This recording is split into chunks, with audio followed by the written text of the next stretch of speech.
विषय एवढाच आहे की साहेबांची एक स्टाईल आहे, दादांची एक स्टाईल आहे. रोहित पवार कोणाची स्टाईल कॉपी करत नाही. रोहित पवारची वेगळी स्टाईल आहे. दादांचीच प्रतिमा असलेला एक नेता महाराष्ट्रामध्ये तयार होतो जो भविष्यात आम्हाला न्याय मिळवून देईल. आता अजितदादांच्या विषयाच्या बाबतीतसुद्धा बऱ्याच लोकांना शंका आहे, तशी मलासुद्धा शंका आहे. एकटं पडल्यासारखं वाटतंय, पण शेवटी आता जे करायचं ते आपल्याला करायचं आहे आणि ते करावंच लागतं. या भूमिकेतून तिथं आपण प्रयत्न करतो आहे आणि प्रयत्न प्रामाणिक आहेत. तर प्रामाणिक प्रयत्न असतं तर यश कधी ना कधी ते येतं. लगेच नाही येणार, पण योग्य वेळेस येईल. आणि जेव्हा केव्हा सत्ता बदलेल, या लोकांनी काहीच नाही केलं आहे, तेव्हा मात्र आम्ही कोणाला सोडणार नाही. दादांनी जेव्हा निर्णय घेतला पवारसाहेबांना बाजूला करून सोडून दुसरा एक पक्ष तिथं काढायचा, नाही तर पक्ष चोरीला म्हणजे हा पक्षच घेऊन जायचा, असा जेव्हा त्यांनी निर्णय घेतला तेव्हा त्यांच्या मनामध्ये तशी खंत होती, नाही तर ते भावनिक दृष्टिकोनातून फार खचले होते. शेवटच्या काळामध्ये दादांना खूप मोठ्या प्रमाणात त्रास तिथं झाला आणि तो त्यांनी बोलून दाखवला. आणि म्हणून त्यांची इच्छा होती की आपण परिवार म्हणून, म्हणजे दोन परिवार, म्हणजे एक पवार परिवार म्हणून आणि राष्ट्रवादी परिवार म्हणून एकत्र येणं फार महत्त्वाचं आहे. खरं तर एकनाथ शिंदे साहेब पण स्वाभिमानी आहेत, पण कधीकधी असं जाणवतं की ती गडबड झालेली आहे. आणि 2029ला त्यांचं स्वप्न होतं की या महाराष्ट्राचं मुख्यमंत्री झालं पाहिजे. त्यांना माहीत होतं की हे जे काय 3-4 डोके आहेत, नाही तर जे काही नेते आहेत जे आपल्याला त्रास देतात, एकदा आपण एकत्र आलो यांना आपल्याला बाजूला सरकवता येईल, तर प्रदेश अध्यक्ष आपल्याला बदलता येईल. आणि हे ते सगळ्यात पहिलं परिवर्तन होणार आहे ते म्हणजे धर्मेंद्र प्रधान यांच्या राजीनाम्यापासून. गेल्या 6 महिन्यामध्ये जे काय मनात होतं ते फार बोललो, तेही बोलले आणि बऱ्यापैकी आम्ही जवळ होतो. जवळ नसतो आलो तर आज मला श्वास घेणंसुद्धा अवघड झालं असतं. पण रोहित, आता बातमी अशी होती की शरद पवार साहेबांनीच आदेश दिला होता सुकन पाटलांनी की अर्ज करा. आता बातमी अशा आहेत की शरद पवार साहेबांनीच आदेश दिला की अर्ज माघारी घ्या. आता काही दिवसांपूर्वी सुनील तटकरे आणि प्रफुल्ल पटेल रात्री आले, साहेबांना भेटले. कधी भेटले? जेव्हा त्यांची पदं त्यांच्या पक्षाली काढली. आज जर एकामेकाचे कपडे काढायचेच झाले तर आपण काढू शकतो. त्यामुळे उग्यास बोलण्यासाठी काही लोक बोलून जातात. जे झालं ते चुकीचंच झालं आहे. माझी पत्नी, मी आदरयुक्त तिला घाबरतो. पवार हे जे नाव आहे ना ते इतकं मोठं आहे आणि ते पवारसाहेबांमुळेच खऱ्या अर्थाने मोठं झालं. आणि दादांमुळे नंतरच्या काळामध्ये त्याला ताकद मिळाली. त्या नावाला ती जी लेगेसी आहे ना ती पुढे घेऊन जाणं तसं सोपं नाही आहे. सोनं विकलं आहे, 1 लाख कोटीचं सोनं आपण विकलं आहे 2029ला. एक गोष्ट सांगतो, आत्ता जे कोणी पवार तिथं सत्तेत आहेत ते तसंच भाजपबरोबर राहिले, परत तिथून ते निवडून येणार नाही. पण दुसरा पवार 100% त्या ठिकाणी निवडून येणार.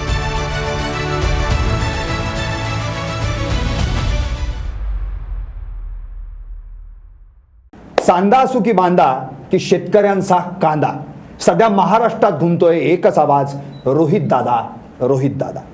अर्थात रोहित पवार हे व्यक्तिमत्व महाराष्ट्रानं आत्तापर्यंत पाहिलं ते पवार कुटुंबाशी संबंधित असलेलं. पण आता मात्र हे कुटुंब आणि या कुटुंबाची मूळ भूमिका काय आहे हे सांगण्यासाठी रोहित दादा अगदी शरद पवारांपासून दादांपर्यंतच्या सगळ्या भूमिका थेट स्वतःहून मांडतायत. रस्त्यावर उतरून सगळ्यांसाठी भांडतायत. मग ते काकासाठी भांडणं असो, त्यांना न्याय मिळवून देण्यासाठी असो किंवा सर्वसामान्यांसाठी. आणि आता तेच व्यक्तिमत्व आज आपल्या स्टुडिओत आलं आहे आणि आपण त्यांच्याशी थेट संवाद साधणार आहोत. आणि माझ्यासोबत आहेत स्नेहल मॅडम. रोहित दादा नमस्कार. नमस्कार. अगदी पहिलाच प्रश्न, खरं म्हणजे LS मराठी आणि रोहित दादा हे नातं आता आपण गेल्या अनेक दिवसांपासून मीडियाच्या माध्यमातून महाराष्ट्र पाहतोय. तुमचे प्रत्येक आंदोलनं आम्ही कव्हर करतो. त्या प्रत्येक आंदोलनांमध्ये म्हणजे अगदी चांदवड असो किंवा आत्ता मनसरचं असो किंवा याच्या आधी झालेली आंदोलनं, एक सर्वसामान्यांना असा विश्वास वाटायला लागला आहे की यस, आता आमच्यासाठी कोणतरी लढणारा हक्काचा नेता किंवा दादांचीच प्रतिमा असलेला एक नेता महाराष्ट्रामध्ये तयार होतोय जो भविष्यात आम्हाला न्याय मिळवून देईल. काय वाटतं? नाही, आता लोकांची अपेक्षा एवढीच आहे की जी काही भूमिका आपण मांडू ती स्पष्टपणे असावी, पारदर्शकता त्याच्यामध्ये असावी, किंतु परंतु नसावं. आणि माझा स्वभावच तसा आहे. मी त्याच अनुषंगाने तिथं काम करत असतो. आणि लोकांची एक इच्छा आहे, लोकांना अनेक अडचणी आहेत, त्या कुठंतरी मांडल्या गेल्या पाहिजे, बोललं गेलं पाहिजे, त्यासाठी लढलं गेलं पाहिजे. आणि मी आत्ता प्रामाणिकपणे त्याच विचाराने लोकांसाठी लढतो आहे. खरं तर मगाशी तुम्ही बोलत असताना दादांचा विषय तुम्ही काढला आहे. आता अजितदादांच्या विषयाच्या बाबतीतसुद्धा बऱ्याच लोकांना शंका आहे, तशी मलासुद्धा शंका आहे. आणि जर आपल्या मनामध्ये शंका असेल तर त्या शंकेचं निरसन हे झालंच पाहिजे. म्हणून खरं तर मी ते इन्व्हेस्टिगेशन व्हावं, पारदर्शकता त्याच्यामध्ये असावी यासाठी प्रयत्न करतो आहे. खरं तर बऱ्याच लोकांनी मला सांगितलं, अरे एवढी बलाढ्य शक्ती आहे दादांच्या बाबतीत, त्याच शक्तीने जर काय बरं वाईट केलं असेल तर मग तू एवढी रिस्क का घेतो. मी त्यांना एवढंच सांगितलं, समजा मी घाबरून घरी बसलो असतो, दरवाजा वगैरे लावून आराममध्ये मी सेफ आहे हे बघून जर बसलो असतो, मग उद्या जाऊन जर सामान्य व्यक्ती माझ्याकडे आला असता आणि विचारलं असतं मला मदत करा, तर खरंच मी न्याय देऊ शकलो असतो का. कारण जर काकासाठीच जो माणूस लढत नाही, घरच्यासाठीच जो लढत नाही, तो दुसऱ्यासाठी काय लढणार. तर माझी भूमिका स्पष्ट आहे. मला जर वाटलं की अन्याय झाला आहे तर झाला आहे, तो माझ्या काकाच्या बाबतीत असू, शेतकऱ्याच्या बाबतीत असू, उद्या मीडियाच्या लोकांच्या बाबतीत असू, महिलांच्या बाबतीत असू, नाही तर कोणाच्या बाबतीतसुद्धा मी लढणार म्हणजे लढणार. भूमिका स्पष्ट आहे. स्पष्ट भूमिकेने प्रामाणिकपणे त्या ठिकाणी लढणार, रिझल्ट काही असो. पण तुम्हाला असं वाटत नाही का की एवढं कळकळीने तुम्ही लढताय, तुम्ही त्याच्यात एकाकी पडले कुठेतरी, तुम्हाला ती जी साथ भेटायला पाहिजे होती परिवाराची किंवा जी काही साथ तुम्हाला हवी होती ती भेटत नाही. पवारसाहेबांची साथ आहे, सुप्रियाताईंचं सुद्धा सहकार्य असतं, माझ्या घरच्यांचं सहकार्य आहे. आता राहिला प्रश्न अजितदादांच्या परिवाराचं, ते त्यांच्या पद्धतीने नक्कीच प्रयत्न करत असावे.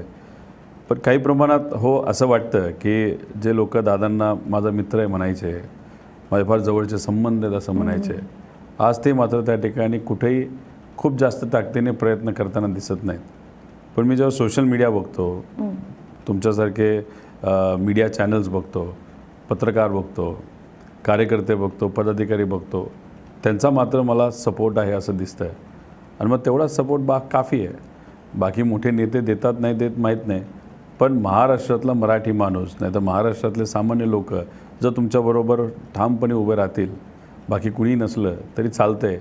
कारण ती लढायला एक प्रेरणा मिळते आणि ती लोकांकडनं खऱ्या अर्थाने आज मिळते. एकटं पडल्यासारखं वाटतं आहे, पण शेवटी आता जे करायचं ते आपल्याला करायचं आहे आणि ते करावंच लागतं. या भूमिकेतून तिथं आपण प्रयत्न करतो आहे आणि प्रयत्न प्रामाणिक आहेत. त्यामुळे प्रामाणिक प्रयत्न असतं तर यश कधी ना कधी ते येतं. लगेच नाही येणार, पण योग्य वेळेस येईल.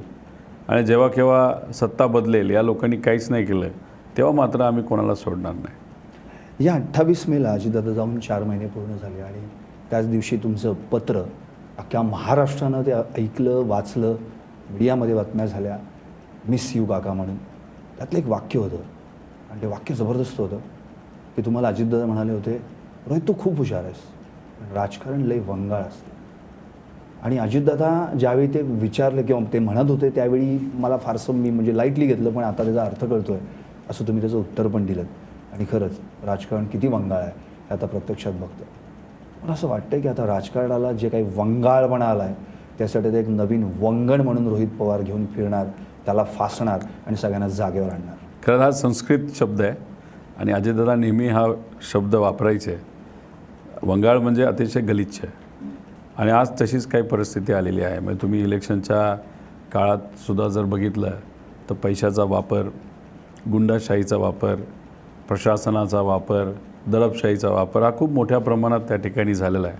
आणि त्याच्याचबरोबर दादांनी जेव्हा निर्णय घेतला पवारसाहेबांना बाजूला करून सोडून दुसरा एक पक्ष तिथं काढायचा, नाही तर पक्ष चोरीला म्हणजे हा पक्षच घेऊन जायचा, असा जेव्हा त्यांनी निर्णय घेतला तेव्हा त्यांच्या मनामध्ये तशी खंत होती, नाही तर ते भावनिक दृष्टिकोनातून फार खचले होते. पण शेवटी त्यांच्याबरोबर जाणारे जे कोणी आमदार होते त्यांची इच्छा होती की आपण सत्तेत गेलं पाहिजे, का विकास निधी मिळेल, कामं करता येतील. त्यांच्यावर असणारे जे मोठे नेते आहेत त्यांच्या बऱ्याचशा फाईल ED CBIकडे अडकल्या होते, सगळ्यांना तिथं माहिती आहे. त्या अनुषंगाने मग आपल्या आमदारांसाठी, आपल्या नेत्यांसाठी, आपल्या जे काही आसपास नाही तर आपल्याबरोबर काम करणारे जे कोणी राजकीय लोक असतील यांना कुठंतरी सहकार्य व्हावं यासाठी त्यांनी खूप मोठा आणि भावनिक दृष्टिकोनातून फार अवघड निर्णय त्यांनी तिथं घेतला. आता भावनिक दृष्टिकोनातून अवघड काय, 18 वर्षाचा असताना त्यांचे वडील वारले, तेव्हा श्रीनिवास काका असतील नाही तर अजितदादा असतील, त्या दोघांना मुलासारखं पवारसाहेबांनी वाढवलं. आणि राजकारणामध्ये पवारसाहेबांनी जेव्हा त्यांना पहिल्यांदा आणलं त्यानंतर ताकद पण दिली गेली, मंत्रिपद मिळालं आणि मग पुढे दादांचं कर्तृत्व होतंच, ते पुढे खूप मोठे होत गेले. पण मग तो निर्णय घेत असताना म्हणजे एक तर भावनिक होतेच साहेबांबद्दल, वडिलांसमान होते, त्यामुळे तो निर्णय घेतला कोणासाठी घेतला, आमदारांसाठी आणि नेत्यांसाठी. मग निर्णय घेतल्यानंतर त्यांना कुठंतरी जाणवलं की त्यांच्याबरोबरचे सगळे नाही पण ठराविक काही नेते हे अतिशय स्वार्थी निघाले. शेवटच्या काळामध्ये दादांना खूप मोठ्या प्रमाणात त्रास तिथं झाला आणि तो त्यांनी बोलून दाखवला आणि म्हणून त्यांची इच्छा होती की आपण परिवार म्हणून म्हणजे 2 परिवार म्हणजे एक पवार परिवार म्हणून आणि राष्ट्रवादी परिवार म्हणून एकत्र येणं फार महत्त्वाचं आहे. आणि ज्या पद्धतीने भाजप चालतं, ज्या पद्धतीने मित्रपक्षाला वागवतं, हे स्वाभिमानी लोकांना कधी त्या ठिकाणी आवडणार नाही. खरं तर एकनाथ शिंदे साहेब पण स्वाभिमानी आहेत, पण कधीकधी असं जाणवतं काही ती गडबड झालेली आहे. पण राहिला प्रश्न दादांचा, तिथं स्वाभिमानी होतेच. त्यांनी निर्णय घेतला होता चला आता एकत्रित यायचं, ताकदीने लढायचं. आणि 2029ला त्यांचं स्वप्न होतं की या महाराष्ट्राचं मुख्यमंत्री झालं पाहिजे आणि त्या अनुषंगाने आम्ही सर्वजण काम करणार होतो. पण दुर्दैवी ही घटना घडली. त्यामुळे त्यावेळेस ज्या ज्या काही गोष्टी त्यांनी सांगितल्या आहेत त्या अनुषंगाने ते सातत्याने तुम्ही बघितलं असेल शेवटच्या काही 6 महिन्यामध्ये एक तर भावनिक झाले होते. त्यांच्या भाषणामध्ये भावनिक दृष्टिकोनातून एक वेगळी स्टाईल निर्माण झाली होती. लोक भाषण ऐकल्यानंतर भावनिक व्हायचे, हसायचे आणि एक फार त्यांचा स्वभाव हा बदलल्यासारखा होता. पूर्वी फार कडक असायचा, पण गेल्या 6 महिन्यात जेव्हा आता त्यांना कळालं होतं की आता चला आपण पक्ष एकत्रित येतो, परिवार एकत्रित येतो, ते फार खुश होते. आणि त्यांना माहीत होतं की हे जे काय 3-4 डोके आहेत नाही तर जे काही नेते आहेत जे आपल्याला त्रास देतात, एकदा आपण एकत्र आलो की यांना आपल्याला बाजूला सरकवता येईल, त्यात प्रदेश अध्यक्ष आपल्याला बदलता येईल आणि हे ते सगळं. आणि मग हे होत असतानाच दुर्दैवाने दादा त्याच्यातून गेले. त्यामुळे दादांनी काय अनुभवलं, एकतर सुरुवातीपासून मला माहितीच होतं दादांची आणि माझी नाराजगी फक्त साहेबांना सोडून ते गेले तेव्हा ती नाराजगी होती. पण नंतर मग आम्ही संपर्कात होतो, बोलायचो, शेवटच्या 6 महिन्यामध्ये प्रचारात होतो. पण हो, दादा म्हणतात तसं खरंच राजकारण वंगाळ झालेलं आहे. आत्तासुद्धा पोलिसांचा ज्या पद्धतीने वापर केला जातो, पैशांचा वापर केला जातो, पक्ष फोडला जातो, आमदार फोडले जातात, नेते फोडले जातात आणि मग जवळचा एक व्यक्ती ज्याला आपण खूप मदत केलेली असते आणि अपेक्षा असते की बरोबर राहिलं पाहिजे, ते सुद्धा निवडून जातात. त्यामुळे आज बघत असतानासुद्धा आम्हाला असं वाटतं की खूप वंगाळ झालेलं आहे. त्यामुळे तुम्ही म्हणाला तसं आपल्याला काय म्हणतो त्याला एक वंगण म्हणजे आपल्याला कुठे Dressing केलं पाहिजे. हां, आपल्याला 100% ते करण्याची वेळ आलेली आहे आणि ते केलं जाईल. त्यामुळे जे काही साफसफाई व्हायची ते होऊ द्या, ज्यांना जायचं जाऊ द्या. कारण काय झालं आहे, एक मोठी बोट असते, त्या बोटीची कॅपॅसिटी 300 असते. त्या बोटीत म्हणजे भाजपच्या त्या बोटीमध्ये ऑलरेडी 500 लोक झालेत. अजून जेवढे घेतील तेवढे एकतर जे ओरिजिनल होते ते खाली दबलेत, त्यांना श्वास घेता येणार, नवीन आलेत त्यांना संधी दिली जाते आणि करून करून ते बुडूनच जाणार आहेत. त्यामुळे आमची जी छोटी बोट आहे ती आता आम्ही मोठी मोठी करत जाणार, काही नवीन चेहरे आणणार, नवीन लोकांना संधी देणार आणि शेवटी लोकच निर्णय घेतील, अरे हे फार प्रस्थापित खूप झाले, आता आपण नवीन लोकांना संधी देऊ. आणि मग आमच्या पक्षातून आम्ही जे नाही नवीन चेहरे देऊ, काही मीडियाच्या लोकांना देऊ शकतो, काही आम्ही शेतकरी पुत्रांना देऊ शकतो, काही मुलींना देऊ शकतो, काही डॉक्टरांना देऊ शकतो. अशा लोकांना देऊन मला असं वाटतं की नक्कीच एक परिवर्तन झाल्याशिवाय राहणार नाही. सगळ्यात पहिलं परिवर्तन होणार आहे ते म्हणजे धर्मेंद्र प्रधान यांच्या राजीनाम्यापासून. आता 4 महिने झाले दादांना जाऊन, अजितदादांना जाऊन. तुम्हाला असं कुठेतरी वाटतं की काहीतरी एक गोष्ट होती जी बोलायची राहून गेली दादांची? खरं तर गेल्या 6 महिन्यात म्हणजे दादा जायच्या काही 6 महिने जे होते प्रचारात बऱ्यापैकी आम्ही परत एकदा फार जवळ आलो होतो. बरंच काय ते बोलायचे आणि बोलता बोलता मला एक जाणवायचं की कधी कधी डोळ्यात पाणीसुद्धा त्यांचं ते येत असायचं आणि ते आनंदात असताना पाणी यायचं. म्हणजे ते खूप खुश होते. सगळ्या काय गोष्टी होत्या, बऱ्याच काय गोष्टी बोलून झाल्या होत्या. त्यामुळे मधल्या काळामध्ये मी त्यांना तसं खूप जास्त बोलत नव्हतो. पण आमदारकी झाल्यानंतर आम्ही बऱ्यापैकी जवळ आलो होतो परत. कारण का एकतर आम्ही आधीपासूनच जवळ होतो. मला ते चिरंजीव म्हणायचे. माझं लग्न त्यांनी फायनल केलं होतं. माझ्या सासऱ्यांनी पहिलं त्यांना विचारलं होतं असं रोहित कोणतरी तुमच्या परिवारामध्ये आहे, त्याबाबतीत तुमचं काय मत आहे. तेव्हा त्यांनी सांगितलं होतं की उत्कृष्ट असा तो मुलगा आहे, नक्कीच पुढे जाऊन काय ना काय ते चांगलं करेल. तेव्हा मी व्यवसायात होतो. त्यांनी त्याला नक्कीच तुम्ही तुमची मुलगी द्या आणि मग ते माझं लग्न ठरलं. मला जिल्हा परिषदचं पहिलं तिकीट त्यांनी दिलं, आमदारकीचं त्यांनी दिलं, ताकद दिली. आणि पण मग साहेबांचं झाल्यानंतर थोडंसं नाराजगी खूप मोठ्या प्रमाणात माझी होती आणि त्यांचीसुद्धा काही प्रमाणात नाराजगी जाणवली. मला ते बोलले. माझा एक आमच्यावर एक कार्यकर्ता होता, तो दादांवर खूप बोलला होता, साहेबांना सोडून गेला.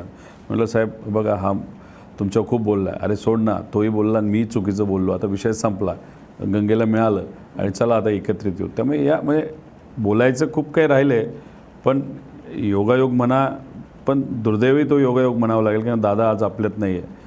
गेल्या 6 महिन्यामध्ये जे काय मनात होतं ते फार बोललो, तेही बोलले आणि बऱ्यापैकी आम्ही जवळ होतो. जवळ नसतो आलो तर मग आज मला श्वास घेणंसुद्धा अवघड झालं असतं, सारखं डोक्यात राहिलं असतं. अरे एक खंत राहिली असते. तशी खंत नाही आहे, फक्त खंत याच गोष्टीची एक तर दादा नाहीत आणि दादांना न्याय देण्यासाठी सत्ताधारी जे लोक आहेत, ज्यांच्या हातात खरी पॉवर आहे, ते मात्र त्या ठिकाणी मदत नाही करत.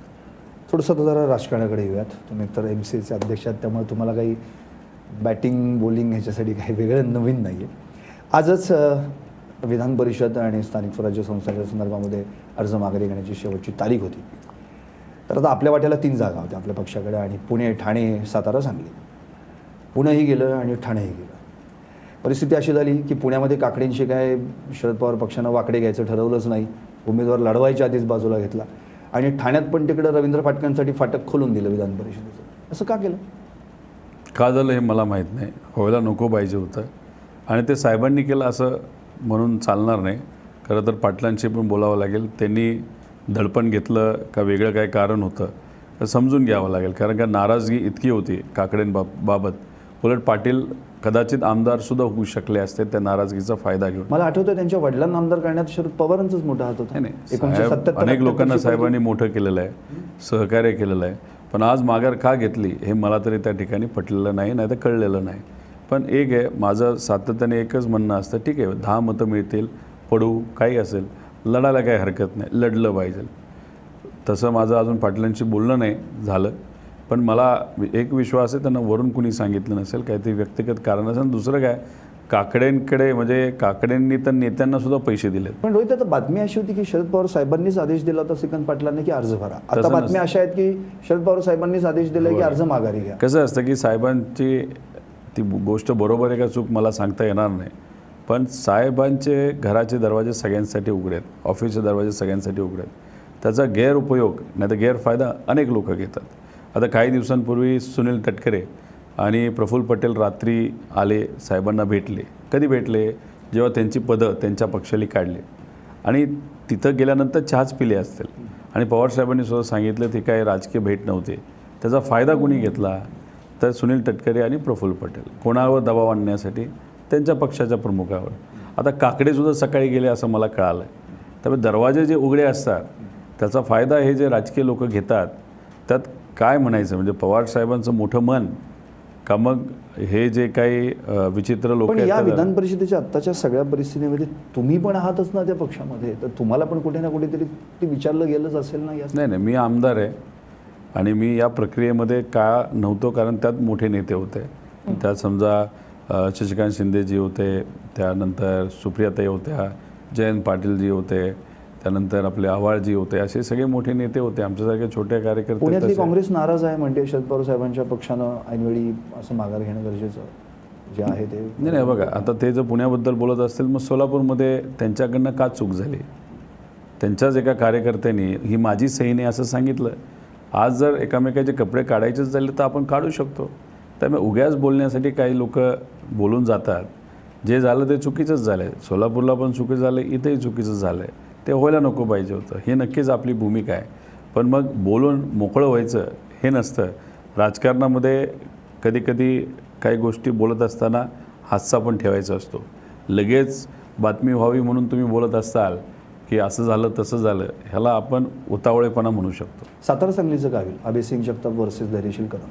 नाही बघा, एक आपण तुम्ही समजून घेतलं पाहिजे, लोकातली लढाई आहे. लोकातली लढाई काही प्रमाणात सेंटिमेंटलवर आणि लोकांच्या भावनांवर चालते. इथं सरळ सरळ क्लिअर आहे. महायुतीचा आकडा हा खूप मोठा आहे. महायुतीचा आकडा इतका मोठा आहे की 70-75% ते आहेत. ठराविकच ठिकाणी कुठंतरी सोलापूर या भागामध्ये 55-60% आसपास ते असू शकतील. त्यामुळे लढाई लढणं हे खूप अवघड आहे. त्यामुळे ज्या कार्यकर्त्यांनी पक्षाली सांगितलं म्हणून जबाबदारी घेतली, जसं जगताप असतील, त्यांचं मी अभिनंदन करतो की त्यांना माहिती आहे की काय आकडेवारी दिसते, अवघड आहे, पण तरीसुद्धा ते ठामाने लढत आहेत. तसंच काँग्रेसचे पण जे कोणी राहिले असतील, उद्धव ठाकरे साहेबांचे राहिले असतील, धाडस आज महत्त्वाचं आहे. उद्या रिझल्ट काय होईल हे महत्त्वाचं नाही. लोकांना दाखवावं लागतं की तुम्ही लढणारे लोक आहात.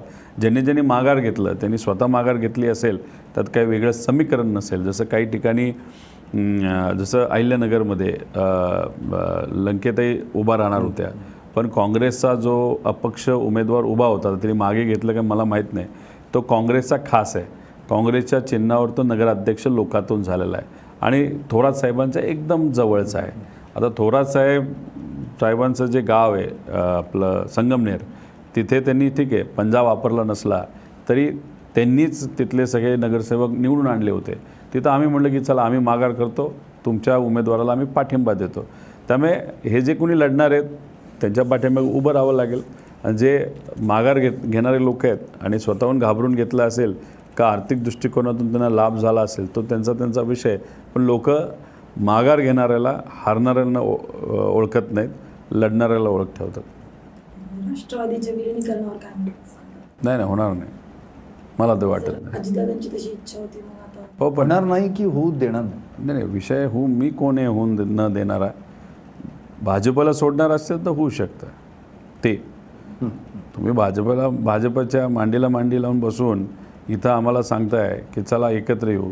त्यांचे नेते सुरुवातीला म्हणायचं चर्चाच नाही झाली, नंतर आता बोलायला लागली की चर्चाच सुरू झाली.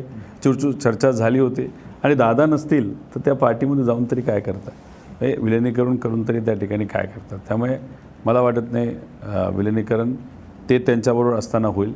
शेवटी स्वाभिमानी लोक जर आपण असू तर मला असं वाटतं की दादांना न्याय देत नसतील, कारण दादांनीच त्या पार्टीला तिथं वेगळं करून मग त्याला ताकद देऊन तिथं आमदारांना निवडून आणले. आणि तुमच्याच नेत्याला जो आज आपल्यात नाही त्याला भाजपचा न्याय देत नसेल आणि भाजपलाच मिठी मारत बसायचं का, तुमची कामं व्हावी म्हणून, तुम्हाला निधी मिळावं म्हणून, तुम्हाला अजून काही वेगळ्या गोष्टी मिळाव्या म्हणून, एवढे तर लाचार आम्ही तरी नाही. तुम्हाला सुनेत्रा काकांबरोबर काम करायला आवडेल? भाजपच्या विरोधात असेल तर हो. जसं की आता शरद पवारांच्या कन्या सुप्रिया सुळे आणि अजितदादांच्या पत्नी सुनेत्रा काके, आणि मग कोणती टाई का नाही राजकारणात? नाही, तिने डिसाईड केलेलं आहे की राजकारणात एक तर यायचं नाही. लग्नाच्या वेळेसच खरं तर आमची चर्चा झाली होती की मी राजकारणात येणार नाही. मी अचानक आलो तरी तिला समजून सांगितलं, कारण आपल्या सगळ्यांची जबाबदारी असते. आपल्याबरोबर जे ज्याला इंग्लिशमध्ये बेटर हाफ म्हणतो, माझी पत्नी, मी आदरयुक्त तिला घाबरतो. असं ज्यांचं लग्न झालं आहे ते सगळं कोट अनकोट असं नाही, आदरयुक्त. कारण आदर याच्यासाठी घरी मला वेळ देता येत नाही, पण ती खूप वेळ देते. तिने ठरवलेलं आहे की मुलं जोपर्यंत 10वी पास होत नाहीत तोपर्यंत मी गृहिणी म्हणूनच काम करणार. आणि गृहिणी म्हणून काम करणं तसं सोपं नाही, कारण मी जेव्हा सुट्टी असते मला, मी घरी असतो, माझ्या 2 मुलांना मला अर्धा ताससुद्धा सांभाळता येत नाही. ती तर दिवसभर सांभाळते, म्हणजे फार मोठी गोष्ट आहे. ती राजकारणात येणार नाही, पण नक्कीच ती व्यावसायिक दृष्टिकोनातून खूप मोठं काम करू शकते, कारण ती माझ्यापेक्षा हुशार आहे. आणि समाजकारणामध्ये सुद्धा खूप चांगलं काम करू शकते. समाजकारण, राजकारण नाही. समाजकारण म्हणजे आपल्याकडे कॉलेजेस आहेत, तिथं ती काम करू शकते. आई भीमतरी जत्रा खूप प्रामाणिकपणे तिथं घेत आले, 22 वर्ष घेत आले, उद्या जाऊन तिथं मदत करू शकते. त्यामुळे त्या बाबतीत ती येईल, पण क्लिअर कट मी लागलं तर लिहून देतो, ती राजकारणात येणार नाही. अच्छा, एकंदरीत आता जर आपण असं पाहिलं की साहेबांचा पुतण्या गेला आणि तुमचे काका गेले, पण महाराष्ट्राचा जर दादा गेला, इतके वर्ष ज्या दादांशी सर्वसामान्यांशी नाळ जोडली गेली होती, आता शरद पवार साहेब आणि रोहित पवार एकमेकांना आधार कसा देतात आणि त्या दोघांना एकमेकांना आधार द्यायचा आहे, पण प्लस जनतेला पण आधार द्यायचा आहे, हे फार मोठं आणि जिकिरीचं काम. हे बघा, पवारसाहेबांनी त्याच लोकांना आधार आत्तापर्यंत दिला आहे जे प्रयत्न करतात. आणि पवारसाहेब आता इतके मोठे झालेले आहेत की त्यांच्याकडनं आधार आपल्याला मिळेल अशी अपेक्षा करणं पण योग्य नाही. कारण का जेव्हा एक नेता फार मोठा होतो त्या नेत्याकडे बघूनच आपण खूप काही शिकू शकतो. आधार एवढाच आहे की ते आज आपल्याबरोबर आहे आणि आशीर्वाद देण्यासाठी आहे. जेव्हा केव्हा आम्ही चुकतो तेव्हा नक्कीच ते सांगतात. पण योगायोग नाही तर एक चांगली गोष्ट अशी, गेल्या 8 वर्षात मी राजकारणात 8 वर्षापासून आहे, आत्तापर्यंत अशी काही वेळ आली नाही की तू चुकला असं त्यांनी मला सांगितलेलं आहे. त्यामुळे मी योग्य दिशेने तिथं चालू आहे. त्यांचं मार्गदर्शन आहेच, पण त्यांच्यासारखा एवढा मोठा नेता आजपर्यंत काय पद्धतीने त्यांनी काम केलेलं आहे याच्यातून बऱ्याच काही गोष्टी आम्ही शिकतो आणि तसं आम्ही वागत असतो. त्यामुळे एक पवार हे जे नाव आहे ना ते इतकं मोठं आहे आणि ते पवारसाहेबांमुळेच खऱ्या अर्थाने मोठं झालं आणि दादांमुळे नंतरच्या काळामध्ये त्याला ताकद मिळाली. त्या नावाला ती जी लेगेसी आहे ना ती पुढे घेऊन जाणं तसं सोपं नाही आहे. कारण की पवारसाहेब जेव्हा राजकारणामध्ये आले तेव्हा काँग्रेसचे ते हिस्सा होते. चव्हाण साहेबांनी त्यांना राजकारणात आणलं. पवार साहेबांना चव्हाण साहेबांनी आणि त्या काळच्या इतर नेत्यांनी सुद्धा ताकद दिली आणि खूप मोठ्या पक्षामधले एक कष्ट करणारा कार्यकर्ता म्हणून त्यांनी त्याच्यामध्ये झोकून दिलं राजकारणात आणि मग नंतर ते मुख्यमंत्र्यापर्यंत गेले. जेव्हा आपली सत्ता होती तेव्हा दादा राजकारणात आले, त्यानंतर ते मंत्री झाले, त्यांना ती ताकद मिळत गेली. आता आम्ही अशा टाईमला आहोत की आमची सत्ता नाही, आम्ही आता ऑलमोस्ट झिरोवर आहे. लोकांच्या मनात तर आम्ही नक्कीच एक नंबरला असू शकतो, पण संघटन म्हणून बऱ्याच काही गोष्टी आहे. आज आम्ही विरोधात आहोत. आज आम्ही एकदम आर्थिक दृष्टिकोनातून बघा, नाहीतर तुम्ही जी पॉवर लागते आज राजकारण, कारण राजकारण बदललं आहे. पूर्वी फार वेगळं होतं. आज पैशाशिवाय काहीच करू शकत नाही, आज ताकदीशिवाय काहीच करू शकत नाही. त्यामुळे आज आता आम्ही एकदम बेसला आहोत. आत्मविश्वास मोठा आहे, तो बेसला आहोत. तर इथून आम्ही 100वर जायला नक्कीच चॅलेंजिंग आहे, पण आता वातावरण जे आता बदलत चाललेलं आहे, नक्कीच मला असं वाटतं की आम्हाला ते सक्सेस येत्या काळामध्ये नक्कीच मिळेल. अजितदादा म्हटलं की शिस्तप्रियता, वक्तशीरपणा, आणि महाराष्ट्रात तर चर्चा अजितदादा जिथे तर कार्यक्रम असेल तिथं कार्यक्रमाच्या आधी म्हणजे इन टाईम हजर असायचे आणि अख्ख्या सर्वांना माहिती की 6 वाजता अजितदादांचा दिवस सुरू व्हायचा. रोहितदादा किती वाजता उठतात? मी 5:30 ते 6पर्यंत उठतो आणि त्यानंतर मग समजा बाहेर कुठं जायचं असेल तर 4लाही उठतो आणि जेव्हा संडे असतो मी एक दिवस माझ्या परिवारासाठी काढतो, कारण मी माझ्या मुलांसाठी जर आत्ता वेळ नाही काढला तर नंतर कधी काढणार. तेव्हा मात्र मी उशिरा उठतो 7पर्यंत. अदरवाईज जेव्हा केव्हा कुठं जायचं असेल तर लवकर निघायचं आणि बाहेर निघायचं. दुसरा एक विषय असा आहे की दादा, मगाशी तुम्ही विचारलं दादांच्या बाबतीत, दादांसारखा बहुजन समाजाचा आणि लोकप्रिय नेता आत्ता कुणीच नाही त्यांच्या जनरेशनमध्ये. म्हणजे पवारसाहेबांच्या वेळेस, पवारसाहेब तर आता देशातले नेते आहेत, पण मग दादांच्या सारखा बहुजन समाजाचा लोकप्रिय नेता आज कुणीच नाही. एकनाथ शिंदे साहेब नक्कीच आहेत, देवेंद्र फडणवीस साहेब मोठे नेते आहेत, पण त्यांची स्टाईल वेगळी. एकनाथ शिंदे साहेबांची स्टाईल वेगळी. पण असा लोकातून जो आपण म्हणतो ना लोकनेता, तसा दादा नाही. आणि विषय एवढाच आहे की साहेबांची एक स्टाईल आहे, दादांची एक स्टाईल आहे. रोहित पवार कोणाची स्टाईल कॉपी करत नाही, रोहित पवारची वेगळी स्टाईल आहे. पण एक आहे की हे जे मोठे नेते जे होऊन गेले त्यांच्याकडनं समजून घेणं की ते कसे जगले, कसे मोठे झाले, कसं कष्ट केलं, त्याचं अनुकरण आपल्याला करता येणार नाही. कारण अनुकरण केलं तर आपण कॉपी प्रॉडक्ट होऊ. आपण आपली स्टाईल ठेवणं फार महत्त्वाचं आहे. त्यामुळे या मोठ्या नेत्यांकडनं, नाही तर तुमच्याकडनं पण काही गोष्टी मी जर समजून घेतल्या, ताईंकडनं घेतल्या, या सगळ्या गोष्टी आत्मसात करून आपण आपली पर्सनॅलिटी करावी लागते. त्यामुळे असंच दादांसारखंच काम केलं पाहिजे, नाही साहेबांसारखंच वागलं पाहिजे असं नसून आपण आपल्या स्टाईलमध्ये राहावं, पण ती ओरिजिनल असावी. कॉपी करायला गेलं तर मी नीट कॉपी करतो आहे का याच्यातच जास्त वेळ जायचा आणि काम कमी व्हायचं. नाही तर काही लोक सोशल मीडिया ठेवतात आसपास आणि म्हणतात अरे नीट दिसतोय का, नीट बोललो का, ह्याच्यात चर्चेतच इतका वेळ घालवतात, तर कामाकडे लक्ष जरा कमी होतं. अजितदादा पवारांनंतर आता आम्ही तुम्हाला नेतृत्व म्हणून पाहू शकतो का रोहित पवार? नाही बघा, मी राजकारणात आलो आहे फक्त आमदार राहण्यासाठी आलेलो नाही. आम्ही पवारसाहेबांकडे बघून काम करत आलेलो आहे, अजितदादांकडे बघून काम करत आलेलो आहे. आज अनफॉर्च्युनेटली दुर्दैवाने दादा आमच्यात नाहीत. तर दादांचं नक्कीच सहकार्य उद्या जाऊन राजकारणामध्ये अजून काही ताकदीने करायचं असेल तर ते झालं असतं. आज दादा नाहीत, त्यामुळे आमच्यासमोर म्हणजे पवार परिवारातला एक व्यक्ती म्हणून एक तर पवार परिवाराची लेगेसी पुढे घेऊन जाणं ही जबाबदारी आमच्या पिढीवर तिथं आहे. आणि त्याच्याचबरोबर राजकारणात काही ना काहीतरी मोठं तर करायचंच असतं. तर जसं आपण व्यावसायिक क्षेत्रामध्ये आल्यानंतर आपलं एक उद्दिष्ट असतं, आपण एवढं मोठं झालं पाहिजे. दुसरं प्रोफेशनल सेक्टरमध्ये आलो तर आपण या गोष्टी केल्या पाहिजे. आता तुमचा चॅनल खूप चांगला आहे, नवीन आहे, मोठा होईल, अजून मोठा होईल. त्यात तुम्ही उद्दिष्ट ठेवून चालला असता की आता या भारतात इतक्या नंबरचा असावा, राज्यात इतक्या नंबरचा असावा. तसंच राजकारणामध्ये सुद्धा काय फक्त आमदार राहण्यासाठी, मंत्री होण्यासाठी आम्ही काही राजकारणात आलेलो नाही. उद्दिष्ट लांब होतं. आता खूप कष्ट करावे लागणार आहेत, त्यासाठी लोक जोडावे लागणार आहेत, पण शेवटी उद्दिष्ट आपण मोठंच ठेवत असतो. MLA to CM. बघा, CM महाराष्ट्रामध्ये सगळ्यात महत्त्वाचं मोठं पद आहे आणि त्या पदावर जाण्यासाठी सगळेच स्वप्न ठेवून असतात. आणि तुम्ही मोठं स्वप्न जर नाही ठेवलं तर मग तुम्ही डबक्यातच खेळत राहता. आणि की दादांची निवडणूक घेतात, म्हणजे दादांचं जेव्हा मी इंटरव्ह्यू केला त्यावेळी त्यांना हाच प्रश्न विचारायचा निवडणुका लागल्या की दादा तुम्हालाच नाही अख्ख्या महाराष्ट्राला बघायचं की तुम्ही कधी मुख्यमंत्री होणार आहात, किती वर्ष उपमुख्यमंत्री. तर दादांचं एक उत्तर असायचं आणि ते टिपिकल असायचं आणि परफेक्ट असायचं. अरे 125 पाहिजेत ना बाबा. आता तुम्ही जे म्हणताय ते अगदी त्यालाच अनुसरून आहे.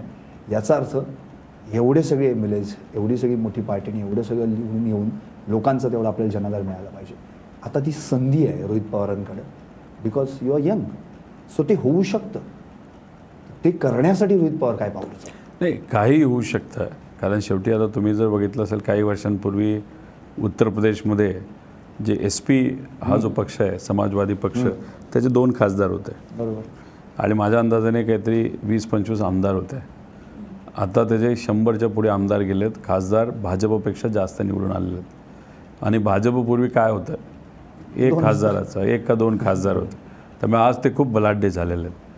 त्यामुळे उद्या जाऊन काही होऊ शकतं. पण एक आहे, जमिनीवर राहावं लागेल, प्रामाणिकपणे लढावं लागेल, संघटनाकडे लक्ष द्यावं लागेल, लोकांपर्यंत पोचावं लागेल, लोकांचा विश्वास हा संपादित करावा लागेल. नाटक करून चालणार नाही. आपल्याला जेन्युइननेस, नाहीतर आपण खरेपणा हा आपल्या कृतीतून, आपल्या शब्दातून तिथं दिसला पाहिजे. आणि लोकांचा सपोर्ट जर आला तर उद्या जाऊन आपण काही करू शकतो. पण कदाचित पावर आणणं, नाहीतर सत्तेत जाणं हे तसं सोपं असू शकतं. पावर टिकवणं आणि पावर असताना हवेत न जाणं, जमिनीवर राहणं, हे मात्र सगळ्यांनाच जमतं असं नाही. बरोबर आहे. आता रोहितदादा आले आणि कांद्याचा विषय निघणार नाही असं होणारच नाही, की मुळात आता सगळ्या शेतकऱ्यांची अत्यंत दयनीय अवस्था आहे. तुम्ही अनेक आंदोलनं प्रत्यक्षात त्या ठिकाणी त्याचं नेतृत्व केलं आहे. परवा तर अगदी मनसरला एक शेतकरी बिचारा विषप्राशनकडे इथपर्यंत पोहोचला होता, पण तुम्ही सगळे होतात म्हणून तो अनर्थ टळला. आता खरंच दादा तुम्ही मला सांगा, या कांद्याला MEPP आपण जे म्हणतो, MSPमध्ये तर अजून यांना ओढलंच नाही, कांद्याला नाशिवंत नाही. प्रश्न हा पडतो, या कांद्यालाच आता यांच्याच बेशुद्ध झालेल्या सरकारला हुंगवून यांना शुद्धीत आणणं इतपत आपल्या हातात राहिलं आहे का? नाही, लढावं तर लागेल. कारण बघा, इलेक्शनच्या आधी हे जे सत्ताधारी लोक आहेत, त्याचे नेते आहेत, ते खूप खोटं बोलतात आणि आश्वासनं देतात. आता लाडक्या बहिणीच्या बाबतीत काय केलं, 2.5 कोटी महिलांना ॲडव्हान्समध्ये पैसे दिले. काही बघितलं नाही, पुरुष आहे का महिला हे सुद्धा बघितलं नाही. 15,000 तर त्यात पुरुषच होते. आणि इलेक्शन झाल्यानंतर 1 कोटी महिलांची नावं कमी झाली. आता ते कारणं शोधतात, काय करता येईल, कसं करता येईल. तसंच कर्जमाफीच्या बाबतीत 2019ला आपण कर्जमाफी जी केली ती बिना अट केली होती. पवारसाहेबांनी जी केली बिना अट केली होती. 2017ला देवेंद्र फडणवीस साहेब मुख्यमंत्री होते, अटी सकट केली. त्यानंतर काही लोकांना अजूनपर्यंत पैसे नाही मिळाले आणि आत्तासुद्धा अटी सकटच केलेले आहे. आणि मग हे जे काही पद्धतीने सरकार वागतं ना, हे चुकीचं आहे. एका बाजूला सरकार म्हणते की अरे अल निनो येतो आहे, पाऊस येणार नाही. त्याचा अर्थ खरीफ क्रॉप जे आपलं येणार आहे ते चांगलं नसणार आणि रब्बीचं पण फटका बसणार, पाणीच नाही. त्यामुळे खरीफही जाणार, रब्बीही जाणार. मग आता शेतकऱ्याच्या हातामध्ये कुठलं पीक आहे? समजा आता कांदा पीक आहे. 25 लाख शेतकरी आहेत या महाराष्ट्रामध्ये. भारतात सगळ्यात जास्त कांदा आपल्या महाराष्ट्रामध्ये असतो. आणि रब्बीच्या बाबतीत बोलायचं झालं तर 80% कांदा हा नाशिकमध्ये असतो. आता असणाऱ्या पिकाला जर रेट मिळणार नसेल आणि उद्या पिकच नसेल तर शेतकरी जगायचं कसं? तर जेव्हा मी काही शेतकऱ्यांशी बोलत होतो, अक्षरशः डोळ्यात पाणी येऊन कसं करायचं, काय करायचं, मग आम्हाला काहीच कळत नाही, काहीच सुचत नाही. तेव्हा आम्ही सहज बोललो की 18 मेला मी स्वतः येतो लोकांशी संवाद साधायला. लासलगावला गेलो, मोठी गर्दी झाली. मग त्यांना मी विचारलं आता पुढं काय करायचं? ते म्हणलं आंदोलन. म्हणलं कुठं करायचं? म्हणलं चांदवडला. ठीक आहे, कधी करायचं? ते म्हणलं 26 तारखेला. ओके, मग 26 तारखेला आपण आंदोलन केलं. आता फायदा काय झाला या सगळ्या संघर्षाचा? जेव्हा आम्ही ठरवलं 18 तारखेला येतो आहे, त्याच्या आधी देवेंद्र फडणवीस साहेबांनी 1 दिवस आधी डिक्लेअर केलं 12.5 रुपये. आता इलेक्शनच्या आधी म्हणजे 2023ला 24 रुपये बोलले होते. इलेक्शन झालं 12.5 म्हणले हे नाही चाललं आम्हाला. मग आम्ही 18चं आंदोलन झालं, कुठंतरी टेन्शन आलं असावं का काय माहीत नाही, तर 26च्या 1 दिवस आधी 15.5 रुपये रेट केला. म्हणलं 15.5 पण आम्हाला चालत नाही, आम्हाला तो बाहेर 24 रुपये इलेक्शनच्या आधी जो तुम्ही शब्द दिला होता. आणि त्याच्याचबरोबर 10 लाख टन घ्या, 2 लाख टन नको घेतला. जो नाफेड खरेदी करेल तो प्रायव्हेट लोकांकडनं भ्रष्टाचार करून घेऊ नका, तो डायरेक्ट तुम्ही मार्केट कमिटीमध्ये घ्या. त्याचा स्पर्धात्मक कुठेतरी हे होईल. आणि दुसरं ज्या लोकांनी कांदा दिला त्याला 10-15 रुपये तुम्ही अनुदान द्या.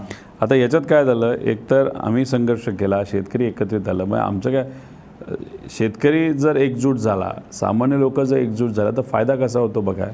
कांदा 2 रुपये 3 रुपये 5 रुपयाच्या आसपास होता. चांगला कांदा 8 रुपयाचा होता. चांगला कांदा आता 18 रुपयाला गेलेला आहे. आणि साधा कांदा जो आहे तो कुठेतरी 13 ते 14 रुपये, आम्ही म्हणतो 24ला गेला पाहिजे. एकजुटीचा फायदा तिथं झाला. त्यानंतर मार्केट कमिटीमध्ये खरेदी करण्याचा निर्णय सरकारने घेतला.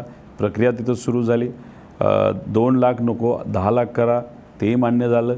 तेही आता कदाचित पुढच्या काही दिवसामध्ये निर्णय तिथं घेतला जाईल. त्यामुळे सिस्टमच्या विरोधात जर लढायचं असेल तर आपल्याला एकत्र आल्याशिवाय होणार नाही, संघर्ष केल्याशिवाय होणार नाही. याच्यापूर्वीचे आंदोलन काही लोक करायचे, 10 लोक असायचे, रस्ता अडवायचे, विषय संपवायचा. आमचं मत आहे महिलांच्या बाबतीत तुम्ही आंदोलन करताय ना तर महिलाच पाहिजे तिथे. शेतकऱ्यांच्या बाबतीत आंदोलन करताय तर खरे शेतकरी पाहिजे. युवकांच्या बाबतीत आंदोलन करताय युवक येऊ दे. ज्यांना ती अडचणी ते लोक आले तरच त्या आंदोलनाला काहीतरी अर्थ आहे. आणि जे आत्तापर्यंत आम्ही आंदोलन केलेलं आहे, विद्यार्थ्यांचं केलं त्याला यश आलं, शेतकऱ्यांचं केलं त्याला यश आलं. एका शिक्षक आंदोलनामध्ये मी सहभागी झालो होतो, त्याला म्हणजे सगळ्यात त्यांचे परिश्रम आहेतच, पण आम्ही तिथं असल्यामुळे काही प्रमाणात राजकीय एक दबाव निर्माण होतो. शिक्षकांच्या बाबतीत तिथं फायदा झाला. त्यामुळे असे जेव्हा फायदा होतात, सामान्य लोकांच्या चेहऱ्यावर जेव्हा आनंद बघतो, त्यातून एक वेगळं सॅटिस्फॅक्शन मिळतं की हो, राजकारणात का आलो आहे तर याच्यासाठी आलो आहे.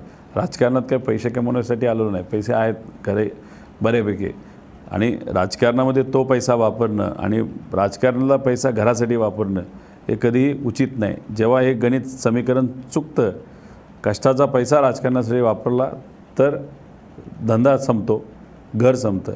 आणि जर राजकारणातला पैसा घरासाठी वापरला नाही तर स्वतःसाठी वापरला तेव्हा घर संपतं. बरोबर. आणि अजितदादा हेच सांगायचे की बाबा काम व्यवसाय हा अत्यंत महत्त्वाचा, मग राजकारणाकडे बघ. आता अगदी शेवटाकडे येते 2-3 प्रश्न शेवटचे. कॉकरोच जनता पार्टी सध्या सगळ्या सोशल मीडियावर चर्चा आहे, आणि ते अभिजित दीपके 6 मेला दिल्लीत येतात आणि आंदोलन करण्याची काल त्यांनी कॉन्फरन्स पण घेतली, तशी तयारी पण दाखवली आहे. या सगळ्या धोरणांबद्दल, या सगळ्या तरुणांबद्दल रोहित पवारांचं काय मत? आज अडचणी खूप आहेत. लोक बघत आहेत की कोण आमच्यासाठी लढत आहे. राजकीय नेते जे कोणी आज आहेत, सत्तेतले पण आणि विरोधातले पण, लोकांचा त्यांच्यावर खूप काही विश्वास राहिला असं मला वाटत नाही. त्यामुळे प्रामाणिकता आपल्याला दाखवावी लागणार आहे. आपण जे लढतोय, जो संघर्ष करतोय तो प्रामाणिक आहे आणि लोकांच्या हिताचा आहे. हा विश्वास कुठेतरी नसल्यामुळे राजकीय नेत्यांच्या पाठीमागे कार्यकर्ते सोडले, तर तसं पब्लिक जमा होताना नाही तर पाठिंबा मिळत असताना आपल्याला दिसत नाही. त्यामुळे मी भूमिका घेतली आधीसुद्धा आणि आत्तासुद्धा आणि तुम्ही आता आंदोलन केले तेव्हा तुम्हाला कार्यकर्ते जमा करायची गरज नाही, लोक आले स्वतः होते. ते प्रामाणिकपणा आहे म्हणून. आता राहिला प्रश्न कॉकरोच जनता पार्टीचा, एक तर लोकांमध्ये खदखद आहे. जेव्हा CJI सुप्रीम कोर्ट त्यांनी एक चुकीचं वक्तव्य केलं युवांच्याबद्दल, बेरोजगार पत्रकार आणि RTI ॲक्टिव्हिस्टबद्दल, हे लोकांना आवडलं नाही. एक तर राजकीय नाही तर असं एखादं स्टेटमेंट या CJIकडनं जर आणि त्यासोबत ज्युडिशरीचा सर्वात महत्त्वाच्या पदाच्या व्यक्तीकडनं होत असेल तर लोकांना त्याच्यामध्ये सुद्धा राजकीय वास येतो. आणि मग हे जेव्हा झालं आणि तेव्हा एका व्यक्तीने, महाराष्ट्रीयन व्यक्तीने जेव्हा ती सोशल मीडियावर एक प्लॅटफॉर्म सुरू केला कॉकरोच जनता पार्टी, जबरदस्त प्रतिसाद मिळाला. माझ्या अंदाजाने 85 लाख फॉलोअर्स BJPला आहेत, 1,30,00,000 काँग्रेसला आहेत, आणि यांना 15-20 दिवसामध्ये 2.5 कोटीपेक्षा जास्त मिळाले. म्हणजे रोष आहे. आता एक तेच सोशल प्लॅटफॉर्म आहे. पॉलिटिकल पार्टी अजून काही झालेली नाही, नाव पार्टी असलं तरी, पण ते जे विषय घेतात ते फार महत्त्वाचे आहेत. नीटचा मुद्दा घेतला आहे तो महत्त्वाचा आहे, लोक चिडलेले आहेत. त्यामुळे 6 तारखेला जेव्हा ते येतील आणि त्यांच्या संघटनेचे सर्व लोक एकत्रित येतील, तेव्हा मला असं वाटतं की त्यांना प्रतिसाद जबरदस्त मिळेल. आणि म्हणून मी सुरुवातीला सांगितलं होतं की 100% धर्मेंद्र प्रधानला राजीनामा द्यावाच लागेल. राजीनामा झाल्यानंतर तिथून सुरुवात होणार BJPचा डाऊनफॉल. उद्या याच मागणीसाठी महाराष्ट्रातला तरुण तडफदार नेता रोहित पवार म्हणून अभिजित दीपकेने तुम्हाला कॉल केला आणि आमच्या या लढाईमध्ये सामील व्हा, तर रोहित पवार काय म्हणतो? कॉल करण्याची पण जरूरत नाही. त्यांचा जो कॉज आहे नीट आणि विद्यार्थी, त्याला आमचा पूर्णपणे पाठिंबा आहे. हे जे CJPचा पाठिंबा आहे तो सोशल मीडियावर एक दिसतोय, आणि प्रत्यक्षात असेल का नाही त्याची आपल्याला व्याप्ती 6 जूनलाच कळणार आहे. तर तुम्हाला काय वाटतं ते तसं तर नाही होणार? नाही, प्रतिसाद चांगला मिळेल. आणि दुसरं कसं आहे, ही जी जनरेशन आहे ज्याला आपण जेनझी म्हणतो, त्यांची एक खासियत आहे, ते घाबरत नाहीत. नाहीतर समजा आमची जनरेशन आणि माझं काय होईल, त्याचं काय होईल, माझ्यावर कारवाई होईल का, आमच्या आधीची जनरेशनसुद्धा, की आत्ताचं कारण राजकारण असं पटकीने बदललं आहे. आम्हाला सवय वेगळ्यात आणि त्याच्यात हे वेगळं बदललेलं राजकारण बघून काही प्रमाणात थोडीशी भीती वाटते. जेनझीला काय फरक पडत नाही आणि ते फरक पडत नसल्यामुळे ते व्यक्त होत आहेत. ते मोदी साहेबांच्या विरोधात बोलत आहेत, सरकारच्या विरोधात बोलत आहेत, आम्ही चुकलो तर आमच्या विरोधात बोलत आहेत. त्यामुळे ही जी काही भूमिका जेनझीची आहे, नवीन पिढीची आहे, जबरदस्त आहे आणि याच्यामुळेच मला असं वाटतं परिवर्तन 100% होऊ शकतं. आणि जेनझी आज जे बोलत आहेत ना, ते बोलत आहेत खरं, पण ते फक्त स्वतःसाठी नाही बोलत.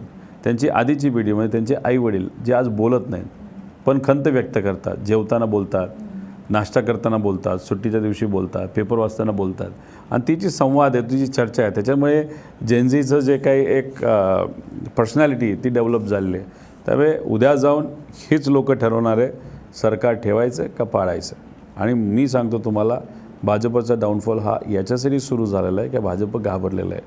आणि भाजप घाबरलं कशावरनं, ते एक तर डिलिमिटेशनचा कायदा आणण्याचा प्रयत्न, घुसवण्याचा प्रयत्न त्यांनी केला होता, तो हाणून पाडला गेला. आता ते TMCला फोडायला लागले. TMCला फोडून खासदार आपल्याकडे घेण्याचा प्रयत्न करतील.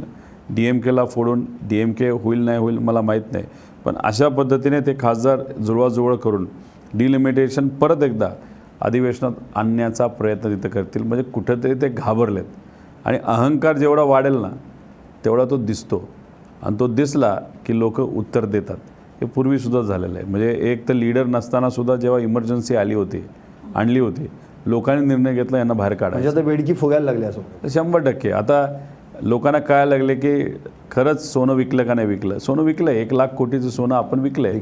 लपवण्याचा प्रयत्न केला, लोक म्हणतात अजिबात नाही आणि लोकांना काढायला लागले. जे पत्रकार भाजपच्या बाजूने बोलत होतात तेच काढायला लागलेत, नाही नाही खरंच विकलं आहे. अशी परिस्थिती आज आहे. आता जो एक चॅनल आहे, मी नाव नाही घेत, ते तर टिमकी वाजवायचा, ते विरोधात बोलायला लागलेत. म्हणजे कुठे ना कुठेतरी वास यायला लागले. आणि हे जे इंटरनॅशनल रिलेशनशिप आपण ज्याला म्हणतो, डिप्लोमॅटिक रिलेशनशिप, इतकं फसलं आहे, अमेरिकेच्या समोर इतकं झुकलो आहे. एक तर भारतीय म्हणून हे आपल्याला कधीच पटणार नाही की आपण कुठल्या तरी देशासमोर झुकलो आहे. म्हणजे इराणसारखा मित्र देश सोडून आपण अमेरिकेला मित्र समजलं, नाही तर मैत्री दाखवण्याचा प्रयत्न केला, नाही तर मिठी मारायचा प्रयत्न केला, इस्रायलला मिठी मारायचा प्रयत्न केला. त्यात झालं असं, त्या चायनाला स्वस्त तेल मिळालं इराणकडनं, आपला मित्र असूनसुद्धा, आणि आपल्याला मात्र व्हेनेझुएला, अमेरिका आणि रशियाकडनं तेल घ्यावं लागतं, ते सुद्धा महाग. म्हणजे गरीब तर अडचणीतच. 112 रुपयाला पेट्रोल आपण घेतो आहे, डिझेल 100 रुपयाला घेतो आहे. हा सगळा पैसा अमेरिकेला चालला आहे आणि आपण मात्र महागाई वाढली, आपल्या बेरोजगारी वाढत चालली, याच्यात अडकून बसलो आहे. त्यामुळे ह्या सगळ्या गोष्टी आता लोक बोलायला लागलेत. नक्कीच. एक शेवटचाच प्रश्न आता, 2029 खरं तर आता बारामतीमध्ये, आता तुम्ही मगाशी तुमच्या बोलण्यातून 1-2दा तो शब्द आला, लेगसी. पवार कुटुंबाची लेगसी, पवार घराण्याची लेगसी समाजकारणाशी जोडलेली आहे, राजकारणाशी जोडलेली आहे, स्पोर्ट्सशी जोडलेली आहे आणि सर्वसामान्य माणसाच्या प्रत्येक कुटुंबाशी जोडली असं मी म्हणेन. पण आता जेव्हा ती लिगसी पुढे चालवण्याचा विचार येतो, आता अर्थातच शरद पवार तर दिल्लीत आहेत, नाही ते महाराष्ट्रापुरता मी विचार करतो आहे, अजितदादा आता हयात नाही. मग अशा वेळी जेव्हा एक आपण म्हणतो ना, अशी एक चर्चा एक सर्वसामान्यांमध्ये एक लाटेसारखी येते की आता अजितदादांनंतर नाव कोणाचं, तर दबक्या आवाजात नाही आता उघड म्हणतात रोहित पवार. आता प्रश्न हा पडला आहे, जसं सुनेत्रा काकींनी या बारामतीमध्ये आता ओपनर म्हणून काम सुरुवात केली आणि आमदार झाल्या त्या, आता रोहितदादा फिनिशर म्हणून काम करणार का 2029ला कर्जत, जामखेड की बारामती? एक तर दादांची जागा कोणी घेऊ शकत नाही. बारामतीच्या बाबतीत बोलायचं झालं तर बारामतीकरांचं आणि पवारांचं फार वेगळं नातं आहे. बारामतीकरांच्या शिवाय पवार नाहीत आणि पवार हे बारामतीकरांवर इतके अवलंबून आहेत की लोकांनाही माहिती आहे की पवार आणि बारामतीकर एक असल्यामुळे लोकही पवारांना तिथं सोडणार नाही. विषय एवढाच आहे. 2029ला एक गोष्ट सांगतो, आत्ता जे कोणी पवार तिथं सत्तेत आहेत ते तसंच भाजपबरोबर राहिले, परत तिथून ते निवडून येणार नाही. पण दुसरा पवार 100% त्या ठिकाणी निवडून येणार. अर्थात रोहित पवारच. बघा, मी ते काय बोललेलो नाही. शेवटी पार्टी जेव्हा एखाद्या उमेदवाराला देत असते शिरसुपर तेव्हा तिथं गुणवडी या जिल्हा परिषद सदस्य बारामतीकरांनी तुम्हाला ऑलरेडी पहिल्यांदापासून ते पसंत केलं. अजितदादांच्या आशीर्वादाने मी त्यावेळेस आजही अजितदादांचा आशीर्वाद आहे. नाही बघा, अजितदादांचा आशीर्वाद माझ्याबरोबर याच्यासाठी आहे की तू लढ, प्रामाणिकपणे लढ, आणि ते मी लढतोय. राहिला प्रश्न कर्जत जामखेड सोडायचा, तो मी काय सोडणार नाही. पण फक्त एवढंच सांगतोय, बारामतीमध्ये नक्कीच जर भाजपबरोबर आत्ताचे नेते तसेच कायम राहिले तर बारामतीमध्ये दुसरे पवार तुम्हाला दिसतील. नक्कीच. खूप खूप धन्यवाद, तुम्ही आमच्याशी संवाद साधला. धन्यवाद. अगदी मनमोकळेपणाने, बिनधास्तपणे आणि जसं तुम्ही रोखटोक अगदी बोलता त्याप्रमाणे. खरं तर रोहितदादांशी किती बोलावं आणि किती नाही असा प्रश्न पडतो, कारण इतके विषय आहेत महाराष्ट्रात, एकतर बेरोजगारीचा, महागाईचा, आणि आता बघताच आहात म्हणजे तर मी आणखी काय बोलू. पण प्रश्न हा उरतो की रोहितदादांकडे उत्तर आहेत, कारण की आजच्या पिढीला ना उत्तरं देणारेच राजकारणी भेटत नाही आहेत. फक्त आणि फक्त आश्वासनं, वचनं, याच्या पलीकडे काही नाही.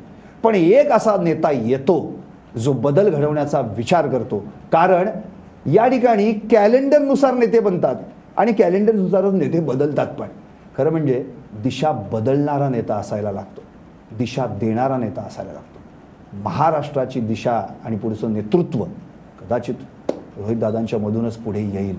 तशाच शुभेच्छा LS मराठीतर्फे तुम्हाला देतो आणि थांबतो. धन्यवाद. पाहत रहा LS मराठी, सत्याच्या पाठी, बातम्या सर्वांच्या सर्वांसाठी.